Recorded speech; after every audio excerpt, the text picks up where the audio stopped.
بسم اللہ الرحمن الرحیم۔ السلام علیکم معزز ناظرین و سامعین، زارا وائس میں خوش آمدید۔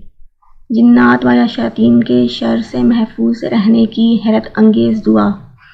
جو شخص یہ دعا صبح و شام پڑھے گا وہ جنات اور شیاطین سے محفوظ رہے گا۔ محمد بن ابی کعب اپنے باپ سے روایت کرتے ہیں کہ ان کے کھجوروں کے کھلیان تھے، تو وہ اس میں کمی دیکھتے تو ایک رات انہوں نے چور کو پکڑ لیا جو جانور سے مشابہ ایک نوعمر لڑکا تھا۔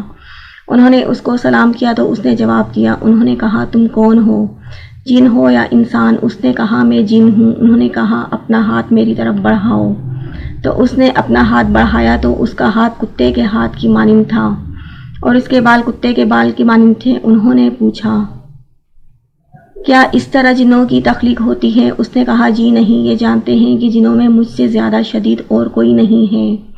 انہوں نے کہا تم میرے پاس کیوں آئے ہو؟ اس نے کہا ہمیں خبر ملی ہے کہ تم صدقہ کرنا بہت پسند کرتے ہو، تو ہم تمہارے کھانے میں سے اپنا حصہ لینے آئے ہیں۔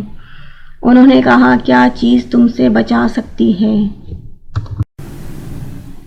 اس نے کہا وہ آیت جو سورہ بقرہ میں ہے، اللہ لا الہ الا هو الحی القیوم، اللہ کے سوا کوئی معبود نہیں، وہ زندہ اور قائم رہنے والا ہے۔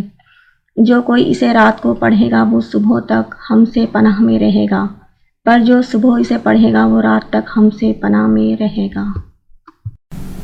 پھر جب صبح کو انہوں نے اس بات کا ذکر صلی اللہ علیہ وسلم سے کیا تو آپ صلی اللہ علیہ وسلم نے فرمایا اس خبیث نے سچ کہا۔